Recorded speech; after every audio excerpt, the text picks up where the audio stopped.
गरज नसताना ऑप्शन काढलेली आहे. त्याचसोबत वरळीतलं ॲस्फॉल्ट प्लांट असेल आणि मलबार इथे BSTचं receiving station, power receiving station. Chhatrapati Shivaji Maharaj मंडई इथे वर्षानुवर्ष, पिढ्यानपिढ्या कोळी बांधव आपले मासे विकत असतात, तिथे मासे विक्रेते बसतात आणि कुठेतरी पियुष गोयल साहेबांसारखे जे लोक आहेत ज्यांना माशांचा त्रास होतो, त्या वासाचा त्रास होतो, त्यांनी ते त्याच्यावर नजर ठेवून हा भूखंड कुठच्या तरी बिल्डरला द्यायचा हे ठरवलेलं आहे. पण अजून धक्कादायक गोष्ट ही आहे की आता मुंबईत मराठी माणसाला राहू द्यायचं का, कोळी बांधवांना राहू द्यायचं का? म्हणजे तुम्ही पहा, 1080 एकरमध्ये मुंबईत फुकटात अदानी समूहाला दिली. छत्रपती शिवाजी महाराज मंडई देखील कोळी बांधवांच्या हातातून काढून घेत आहेत. पण सगळ्यात महत्त्वाची आणि धक्कादायक गोष्ट म्हणजे ड्राफ्ट हाऊसिंग पॉलिसी महाराष्ट्राची जी आलेली आहे, त्याच्यात खरं तर 3 ऑक्टोबरपर्यंतच मुदत होती त्यांना सजेशन ऑब्जेक्शन देण्याची, पण ती आता वाढवून 31पर्यंत दिलेली आहे. त्याच्यात धक्कादायक गोष्ट ही आहे की गावठाण आणि कोळीवाडे ह्याच्यासाठी सरकारने जे सांगितलेलं आहे, राजवटीने सांगितलेलं आहे, एकनाथ शिंदेंच्या जे सरकार आहे त्यांनी सांगितलेलं आहे, ते म्हणजे क्लस्टर डेव्हलपमेंट. आता आपण ह्याचा जर विचार केलात तर क्लस्टर डेव्हलपमेंट म्हणजे नक्की काय?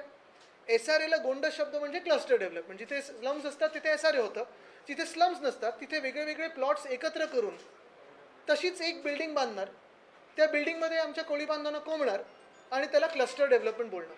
म्हणजे तुम्ही विचार करा, कुलाबा असेल, वरळी असेल, धारावी असेल, सायन असेल, वांद्रे असेल, ह्या सगळ्या जुहू असेल, वर्सोवा असेल, मठ असेल, इकडचे सगळे जिकडे जिकडे आपले कोळीवाडे आहेत तिथे आता या सरकारने, ह्या राजवटीने म्हणजे भाजपा आणि एकनाथ शिंदेंच्याच राजवटीने त्या प्रस्तावित हाऊसिंग पॉलिसीमध्ये असं आणलेलं आहे की इथे आम्ही क्लस्टर डेव्हलपमेंट करू. म्हणजे तुम्ही विचार करा, आज जे कित्येक एकरवर राहतात आपले कोळी बांधव, तर कोळीवाडे त्यांच्यात आपल्या काळात म्हणजे महाविकास आघाडीच्या काळात मी देखील पुढाकार घेतला होता आणि 4-5 बैठका महत्त्वाच्या कोळीवाड्यांच्या सीमांकनावर घेतल्या होत्या. पण आज ते सीमांकन थांबलेलं आहे. कोर एरिया आयडेंटिफाय झाला आहे, पण जी मूळ त्यांची भूमी आहे ती अजून त्यांना दिली गेली नाही आहे. आणि जे आज बंगल्यात राहतात किंवा आज कोळीवाड्यात जे मोठी घरं आहेत त्याच्यात राहतात, एकरांवर ज्यांची जागा आहे त्यांना स्क्वेअर फुटामध्ये कोंबलं जाणार आहे. एका कोळीवाड्याच्या बाजूला हे सगळे लोक त्यांना एकत्रीकरण करून त्यांचं बिल्डिंगमध्ये डांबलं जाणार आहे. आणि मग जे काही उरलेला कोळीवाडा आहे, मग तो कोस्टल झोन असेल किंवा इतर सगळा झोन असेल, जे काही समुद्राच्या बाजूची चांगली जागा आहे ती दिली जाणार ही बिल्डरना. माझा थेट सवाल आहे की हे जे काही ड्राफ्ट हाऊसिंग पॉलिसी महाराष्ट्राची बनवलेली आहे एकनाथ शिंदेंसाठी किंवा भाजपसाठी, ही सरकारने तर बनवलीच नाही, सरकारी अधिकाऱ्यांनी बनवली नाही आहे, कुठच्या बिल्डरने ही बनवली आहे ह्याचं नाव लोकांसमोर येणं गरजेचं आहे. मी आज शब्द देत आहे शिवसेना उद्धव बाळासाहेब ठाकरे पक्षाच्या वतीने सगळ्याच जिल्ह्यामधल्या कोळीवाड्यांना आणि कोळी बांधवांना की हे आम्ही होऊ देणार नाही. क्लस्टर डेव्हलपमेंट नाही तर सेल्फ रिडेव्हलपमेंट. आणि तुम्ही जिथे आहात तिथेच तुमची घरं जशीच्या तशी एकतर अधिकृत करणं हे गरजेचं आहे, तिथे सोयीसुविधा देणं गरजेचं आहे, तुमचे हक्क देणं गरजेचं आहे. आणि हेच करत असताना पहिल्या 100 दिवसात नाही, पहिल्या महिन्यात नाही, पहिल्या आठवड्यात नाही, तर आमचं सरकार बनल्यानंतर पहिल्या दिवशी या ड्राफ्ट हाऊसिंग पॉलिसीची आम्ही होळी केल्याशिवाय राहणार नाही. ही रद्द करू आम्ही. कारण जसं मी सांगितलं की आज आपण पाहतोय मूळ मुंबईकर, मग तुम्ही आम्ही सगळेच आलो, आपण देखील अनेक वर्ष अनेक पिढ्या या मुंबईत राहत आलेला आहात. आपण इतर राज्यातून जरी आला असाल तरी वेगळं स्वप्न घेऊन, एका रोजगाराचं स्वप्न घेऊन राहत असतात. पण आज मुंबईमध्ये प्रश्न असं झाला आहे की आपल्याला घर परवडत नाही, पण फुकटात घरं, त्याच्यापेक्षा फुकटात भूखंड, म्हणजे ज्यांना फुकटात घरं मिळायला पाहिजेत त्यांना तुम्ही धारावीमधून पाठवताय सॉल्ट पॅनमध्ये, धारावीमधून पाठवणार तुम्ही मडमध्ये, कुठे कुठे दुसरीकडे. आज पण ही पण बातमी बघा ना, ही मला वाटतं कालची की 2-4 दिवसापूर्वीची बातमी आहे की coastal entertainment hub faces setback. पण ह्याच्यात एंटरटेनमेंट हब जरी नाही केला तरी एरंगळ आहे, मड आहे, अक्सा आहे, मारवे आहे, इकडचे सगळे जे काही जमीन आहे ती दिली जात आहे अदानी यांना.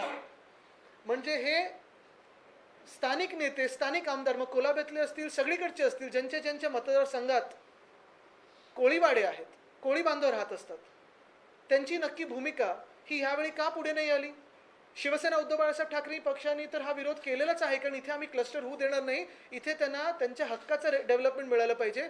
उगीच इथून तिथून खेचून आणून बिल्डरनी डेव्हलपमेंट करायचं हे आम्हाला मान्य नाही.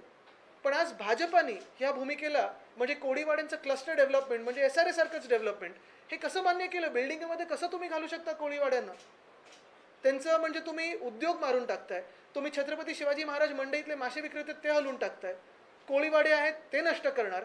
हळूहळू आम्ही सगळेच तुम्हाला असे परके वाटायला लागलो असे मुंबईमध्ये, तर कसं चालेल? आणि हे आम्ही होऊ देणार नाही, हे आज मी तुम्हाला सांगायला इथे सगळ्यांना बोलवलेलं आहे. तुमच्या मते कोळीवाड्यांचा कशा पद्धतीनं विकास व्हावा? माझं पूर्ण व्हायच्या आधीच तुमचा प्रश्न रेडी होता. नाही काय? नाही, तुमच्या मते कशा पद्धतीनं बघा, कोळीवाड्यांचा 2-3 गोष्टी आहेत. एक तर कोळीवाड्यांचं सीमांकन पूर्ण होणं गरजेचं आहे. साधारणपणे 7 जिल्ह्यांमध्ये संस्था अनेक काम करत असतात. त्याच्यातून खास करून कोळी महिलांच्या संस्था आहेत. त्यांच्याशी देखील माझी भेटगाठ होणार आहे. त्यांनी ह्याचा विरोध तर केलेला आहे, पत्र लिहिलेली आहेत. पण फक्त पत्रव्यवहार करून काही होत नाही, कारण धारावीचं असेल, माहीम नेचर पार्कचं असेल, अनेक गोष्टींसाठी महाराष्ट्रातून पत्र लिहिली जात असतात, सजेशन ऑब्जेक्शन घेतली जात असतात. पण आपण पाहतोय एकनाथ शिंदे काही कोणाचं ऐकत नाहीत. एकतर मालकाचं ऐकतात, जे म्हणजे अदानी, किंवा बिल्डरांचं ऐकतात. ही ड्राफ्ट हाऊसिंग पॉलिसीमध्ये हे पण आहे की स्लम्समधून तुम्हाला काढायला, जोर जबरदस्ती काढायला स्लम एविक्शन फोर्स बनवणार आहे. हे कोणासाठी होतंय? म्हणजे तुम्ही कोळीवाड्यातून जोर जबरदस्ती आमचे कोळी बांधव काढणार, तुम्ही स्लम्समधून तिथून आमचे सगळे स्थानिक जे आहेत ते काढणार. मग नक्की तुम्ही कोणासाठी लढलात निवडणूक आणि कोणाचं हे सरकार स्थापन केलं? कदाचित आपल्याला वाटत असेल की टोल माफ केला की 1500 रुपये दिले, पण हे तात्पुरतं, हे सगळं निवडणुकीपूर्वीचं त्यांचे नाटक आहेत. त्यानंतर ही जी ड्राफ्ट हाऊसिंग पॉलिसी जर मुंबईत आली तर तुम्हाला सॉल्ट पॅनवर PTC बांधले जातील. आपल्याला माहिती आहे, आपल्याला आठवत पण असेल, मुलुंडचे जे आमदार आहेत, कुर्ल्याचे जे गद्दार आमदार आहेत, ह्या सगळ्यांनी सांगून झालं होतं की आम्ही तिकडच्या PTC रद्द करू, PAP रद्द करू. पण अजून रद्द झालेला नाही आहेत, कारण मालकाविरुद्ध काही बोलू शकत नाहीत. आणि हाच धोका आम्हाला दिसतोय, म्हणून ही आम्ही लढाई या जिद्दीने लढत आहोत. जर 2 प्रश्न आहेत. एक तर सेल्फ रिडेव्हलपमेंट तुम्ही जे म्हणताय, मुंबईत असे अनेक प्रकल्प आहेत की जे रखडले गेलेत कारण का लोकांकडे तेवढे फंड्स नसतात.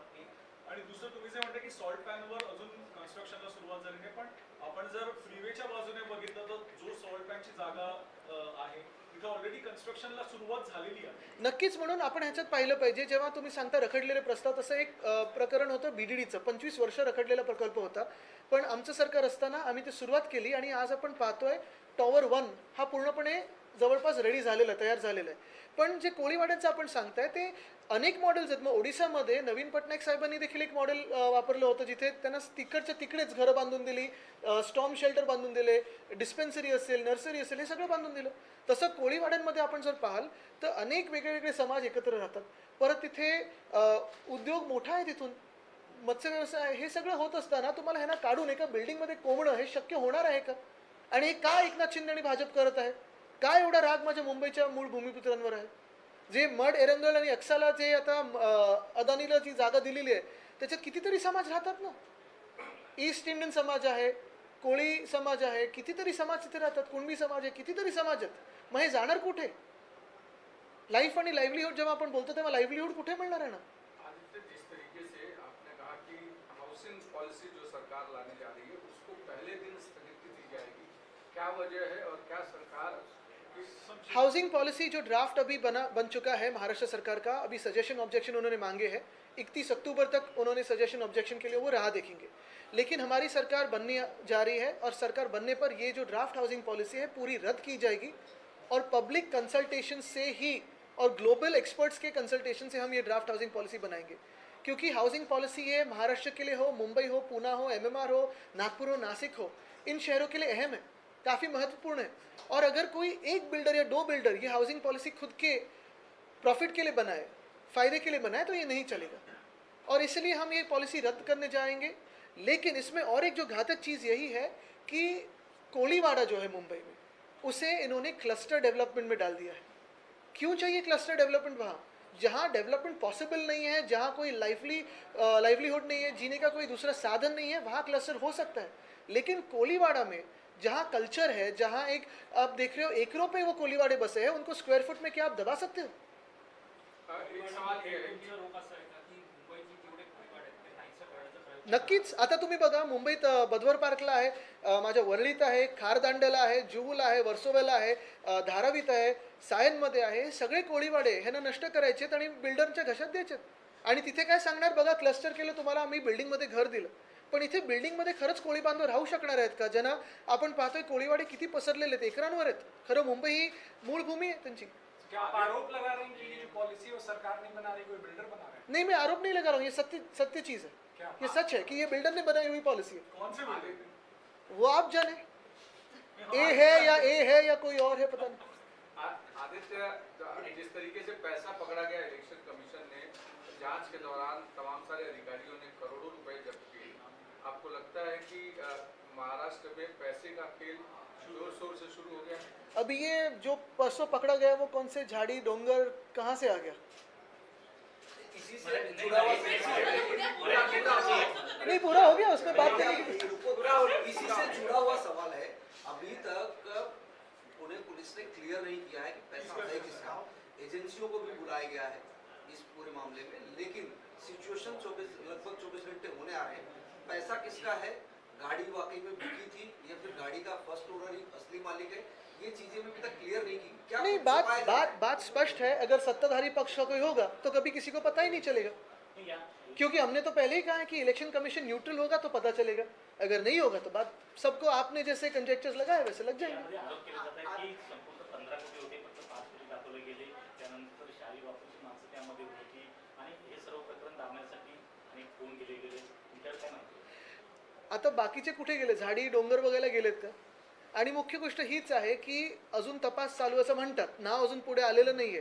सत्ताधारी पक्षातलं कोणी असेल तर नाव पुढे येणार नाही आणि मग कळेल निवडणूक आयोग किती न्यूट्रल आहे.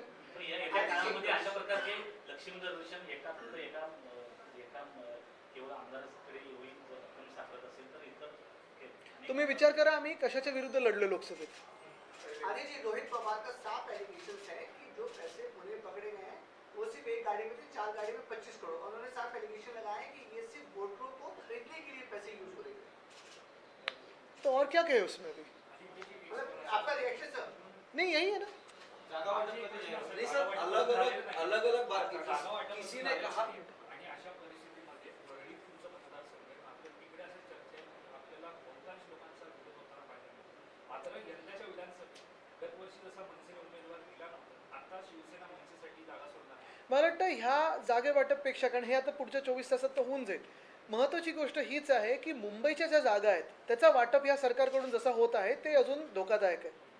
जसा जागेचा वाटप अदानी समूहाला होत आहे, जसा ह्या कोळीवाड्यांचा वाटप आता वेगळ्या वेगळ्या बिल्डर्सनं होणार आहे, हे अजून धोकादायक आहे आणि म्हणून ही लढाई आम्ही लढत आहोत. नाहीतर काय बघा तुम्ही, त्याच्यावर कसं खेचातांट होत असते प्रत्येक. आता ती महायुती महाजुटी काय ते बनले, ते खरोखर नैसर्गिक आहे अनैसर्गिक आहे, किती खरे लोक खोटे लोक हे नंतर कळेल. पण हे सगळे जागा वाटप आणि राजकीय खेळ एका बाजूला, राजकारण हे चालू असतं. पुढच्या 2-3 आठवड्यात निवडणुका लागणार, हे होणार, 100% होणार. कोणीतरी जिंकणार कोणीतरी नाही जिंकणार. पण हे सगळं झाल्यानंतर महाराष्ट्राचं जे ऑप्शन होत आहे एकनाथ शिंदेच्या हातून आणि बिडिंग होत आहे, हे जास्ती धोकादायक आहे. हे आपण सगळ्यांनी लक्षात घेणं गरजेचं आहे. आदिती, कॅश कांड पर एक सवाल आता है। गायब झालंय असं दिसतंय, कारण संदीप देशपांडे लढणार होते पण आता सध्या अजूनही उमेदवारी जाहीर केली नाही बघा, मी त्याच्यावर काहीच बोलणार नाही, कारण आज तर आमचा महाविकास आघाडीचा मेळावा वरळीत आहे. पुढच्या काही दिवसांमध्ये सुरुवात आजपासूनच होती. ज्या प्रकारे मेळावा घेतला- इच्छुक म्हणून घेतो मेळावा. आदिती, कैश कांड पर एक सवाल है। विपक्ष की जितनी भी पार्टियां हैं सबके बयान अलग अलग। संजय राउत साहब ने सुबह कहा कि 20 से 25 करोड़। जितेंद्र रावत का थोड़ी देर पहले बयान आया है कि 17 करोड़। रोहित पवार 15 करोड़। एक्चुअल में आप लोगों में मतलब कोई सही आंकड़ा बता नहीं पा रहे, कोई 4 गाड़ी बताए, कोई 6 गाड़ी बताए, ऐसा क्यों है? लेकिन करोड़ों में तो है. आदित्य, Sir, जिस one तरीके से question. Jharkhand में 50 industries are moving to Surat, and I think even Mahindra is moving to Surat. In Bhiwandi, there are power looms which are shutting down completely. Traders are again moving to Gujarat and Surat. What do you have to say? You always raise this. I think you should be holding this press conference because this is what we have been saying all the time. Over the past 2 years, if you see the stark difference between Mahavikas Aghadi and Mahayuti's government, or regime rather, is that during our time, even during COVID, we could pull in investment.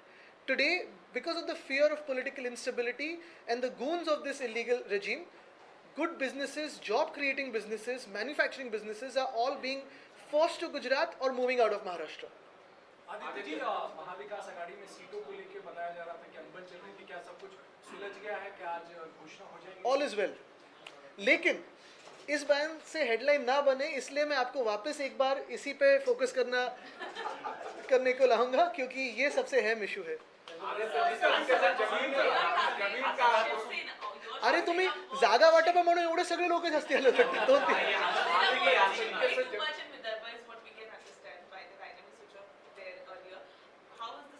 No, I think, look, it's very clear that obviously all three parties have strengths in all districts, and also apparent weaknesses. Now, wherever we have strength and wherever everyone else feels they have strength, there will be negotiations, and that is why everyone is in politics, to seek a seat and win, to form a government. But the common intent of all of us is not to squabble over seats or any post. For us, what is important is to form a government that will give political stability to Maharashtra, a sense of governance rather than the anarchy of what BJP and Eknath Shinde are bringing to Maharashtra, a sense of law and order rather than the absolute collapse, and to create jobs in our state than whatever is happening in our state. Aditya, जिस तरीके से महाराष्ट्र के भीतर दो प्रमुख जो leaders हैं, गणेश नाइक के बेटे ने BJP छोड़ करके वो दूसरी पार्टी ज्वाइन की, नीलेश राणे शिंदे ग्रुप ज्वाइन कर रहे हैं, इसको क्या देखते हैं? ये परिवारवाद है या फिर अपॉर्चुनिटी? हर पार्टियों में कुछ न कुछ, हर कोई भी ऊनो खेल रहा है, वो ऊनो कलर चेंजेस टू जो भी हो। तो मुझे लगता है कि मैं फिर एक बार आपका सभी का फोकस इसी पे लाऊंगा, क्योंकि ये काफ़ी इंपॉर्टेंट बात मैं जो कहना चाहता हूँ कि मुंबई में 1080 एकड़ तो अदानी समूह को फ्री में दिए गए हैं, बटे गए हैं, लेकिन इसके आगे जाके जो कोलीवाड़ों का ऑक्शन अभी चलेगा क्लस्टर डेवलपमेंट के नाम में, वो सबसे घातक है। वो ना सिर्फ महाराष्ट्र के लिए घातक है, लेकिन हर एक मूल भूमिपुत्र को अपने देश में घातक है, क्योंकि ये मॉडल अगर यहाँ चला तो देश में हर कहीं चल सकेगा, और वही सबसे घातक है।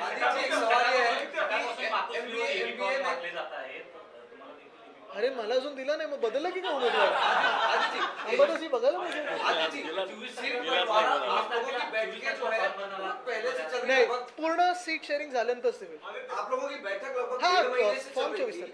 ऐसी कौन सी चीजें का अगर इधर की कुछ सीटें, कुछ मुंबई की सीटें जिनको लेकर अनुभव है या चर्चा चल रही, लंबा खींच रहा है, आपके हिसाब से कौन सी चीजें किस वजह से बात फंसी है? अगर उस चर्चा में मैं होता तो मैं बता सकता, लेकिन मैं नहीं हूँ। चलो, आपसे ये है कि आप एमएलए हैं, आपके पास एक्सेस रहता है इंफॉर्मेशन का, तो क्या ये कहा जा रहा है कि महाराष्ट्र की तिजोरी जो है, जो ट्रेजरी है, वो धीरे-धीरे खाली होते जा रही है? आपके पास एक्सेस रहता है इस इंफॉर्मेशन का, क्योंकि आप एमएलए, तो आपका क्या इस पे ऊपर धीरे-धीरे पिछले 2.5 नहीं, इसलिए मैंने पूछा धीरे-धीरे हुई कि झट से हुई? साल में कितना बर्डन महाराष्ट्र पे आपको मैं 2 ही एग्जांपल्स देना चाहता हूँ। जो बर्डन महाराष्ट्र पे आया है वो ना वेलफेयर स्कीम्स का है, ना किसी को कोई मदद करा उसका है। जो बर्डन महाराष्ट्र पे आ रहा है वो बिल्डरों को और कॉन्ट्रैक्टर्स को स्कीम्स बांटे जो जा रहे हैं, उनको कॉन्ट्रैक्ट जो दिए जा रहे हैं, जो एस्केलेशन दिया जा रहा है। अगर आप देखें तो हर एक डिपार्टमेंट या हर एक काम जो एकनाथ शिंदे से जुड़ा हुआ है, उसको पिछले 2 साल में एक तो कॉन्ट्रैक्टर बदल दिया है, नहीं तो एस्केलेशन मिला है, और वहीं सबसे ज़्यादा बर्डन हमारे तिजोरी पे आ रहा है। मुंबई का उदाहरण लें तो मुंबई, जब हमने बीएमसी में सेवा करना शुरू किया था, शिवसेना उद्धव बाळासाहेब ठाकरे पार्टी ने 1997 में, तब 600 करोड़ के डेफिसिट में थी। तब से बिना टैक्स बढ़ाए हुए, बिना छुपे हुए कोई टैक्स लगाए या बिना टोल लगाए, हमने जो मुंबई की तिजोरी है वो 92,000 करोड़ की सरप्लस में लाए थे फिक्स डिपॉजिट में। और आप देखते होंगे कि हर एक साल में वो हर एक पेनी, हर एक पैसा हमारे बजट में रिफ्लेक्ट होता था। लेकिन आज बीएमसी अगर आप देखें तो 2 लाख करोड़ के डेफिसिट में है। ना बीएसटी को कोई पैसा मिल रहा है, ना पगार अभी या जो सैलरीज है वो समय पे जाएंगे, ना पेंशन जाएंगे, ना ग्रेच्युटी मिल रही है। तकलीफ इसी बात की है कि ये स्कीमों में नहीं गया है, ये खोखे के पैसे में गया है, ये धोखे के पैसे में गया है, ये सारा पैसा कॉन्ट्रैक्टर्स को गया है। और जब हमारी सरकार बनेगी और कॉन्ट्रैक्ट रद्द करेंगे तो ये तिजोरी वापस भर जाएगी। आदित्य जी, ठीक है, 1 महीने बाद अभी 24 को तो मैं आ रहा हूँ। Sir Aditya ji, sir 20th का invitation आहे. 28 मी ह्याला आहे. अर्धा तास. मी मला सांगितलं दापोली, महाड आणि अर्धा तास. सर, पण ह्या आठवड्यात सुरू करू.